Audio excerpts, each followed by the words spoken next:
What a play by Kyle Seager at third on a hot shot line drive. Wow, what a play. Jed Jerko. Fielded by Moustakas. Long throw. Got him. That's a great play by Mike. Arenado. Tough play, and that's what a Gold Glover does. Culberson foul ground. Into the stands, and he held on. What a catch. Holy smokes, what a play. All right, Billy, nothing better than picking and grinning at third base, right? Boom, boom. Reaction. Take the thought process out of it. But you want to talk about third baseman and some of the depths you see him playing at. Right. And look, watching you guys on the morning, and I hear you say, okay, I locked in on this last night. Yeah. And usually you go theme related, right? When you start watching something, it starts happening over and over again.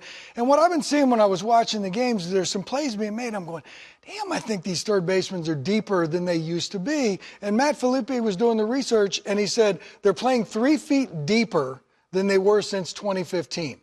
So I'm watching the games, and I just kind of see this theme evolving. He kind of said, okay, well, I looked it up, and this is what's happened. Now, there's a couple reasons for that, but I want to look into some plays, and I want to show you what I like a lot. Todd Frazier, to me, I like warm and fuzzy when I'm in the dugout. I want outs to be made like they're supposed to be made.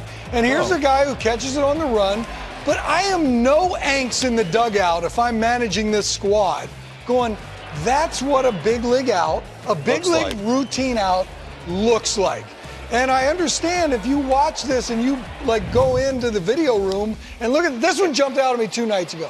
Chapman, I'm a big fan of the player, right? This is an error. The guy gets to second base. Is he going to throw Benintendi out anyway if you play this thing out? That's going to be really bang, bang. Difficult play, yes. Here's another one right here with Gaddis. Doesn't run that well, but look, that's bang, pretty bang. Close at first base, and I understand it because Gaddis might be able to, hit one down on you. A ball thrown in the dirt right here. He looked like he was a little bit rushed. Wow, look at the depth. Deep. That is deep over there, and you throw it in the dirt, and you're making plays more difficult than you need to be.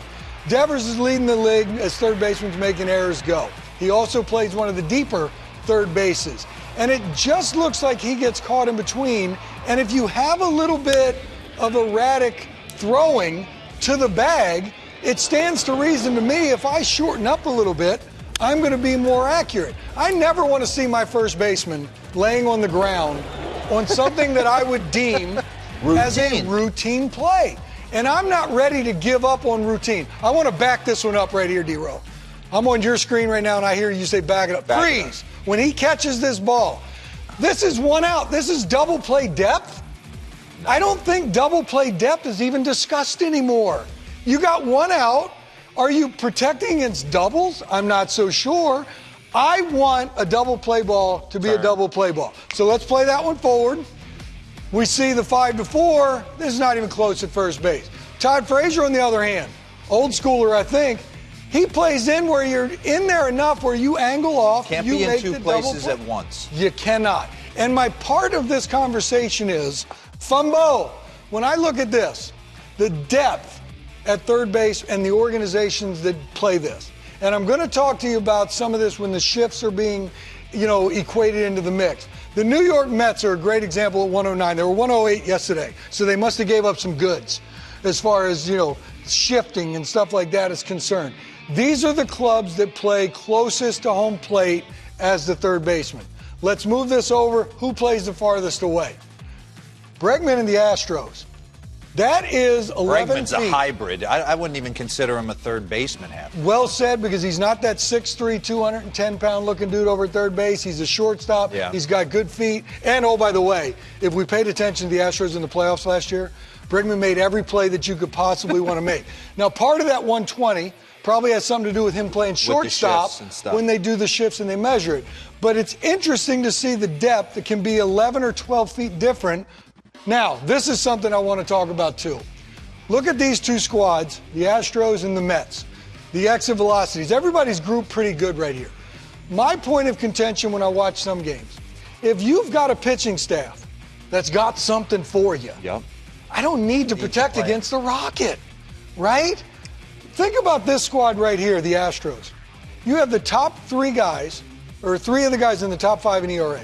Is anybody squaring up Cole, Verlander, or Morton? No, not really. No. So I don't have to go play against something Rockets because they're not giving them to me.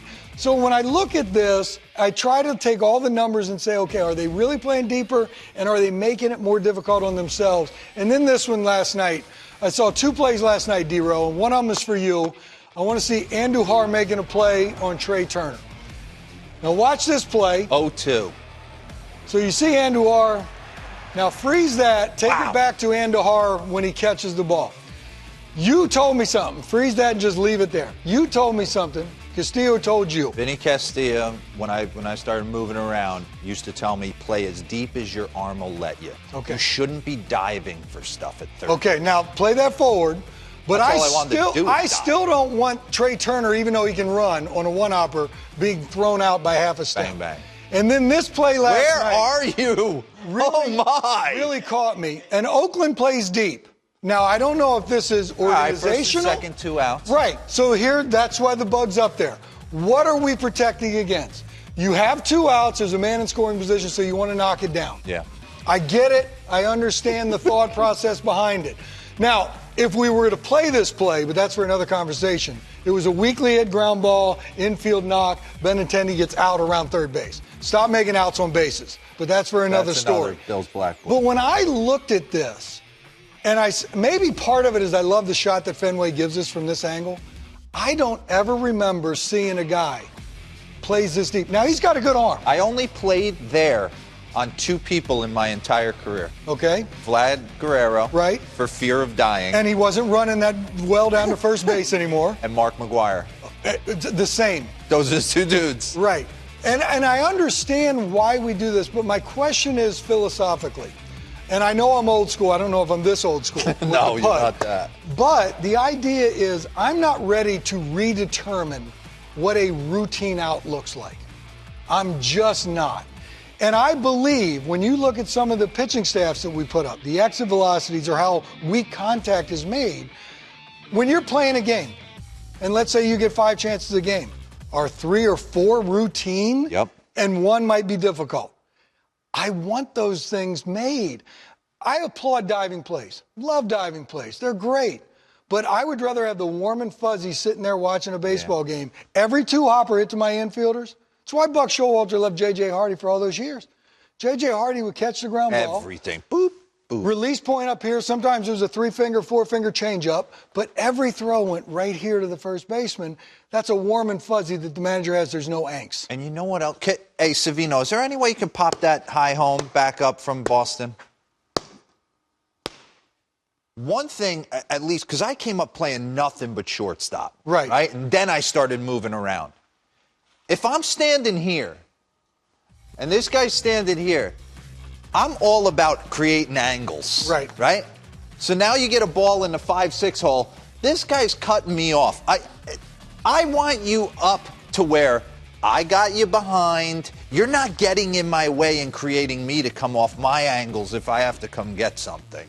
So, yeah, I was a guy who I wanted to be as close to the action as I could at third base. I get it with the big boppers hitting, but it just feels like something. It's Matt Chapman's one of the best. No, there's no question. Love the player. I wonder if this is organizational that you want to play that deep to try to protect against too much. As you said, you can't be 2 places at once. Yes. You're either giving something up or you're not. And it's a situation where Jim told me last night, and I heard what you said about Castillo, play as deep as your arm will let you. Tommy comes up, Buddy Bell is his mentor over there at third base. Buddy Bell knew what he was talking about. You feel a little bit uncomfortable, move up. Yeah. Right? You move up, then you can do that, and you can pick it up one time, and you can make a play, and I can get the out. I want the absolute outs that I'm supposed to get. I don't want to make the routine difficult. I just don't like it. That's what I tell Roflo. Take care of the routine. I'm playing back for fear of dying. That's what yeah.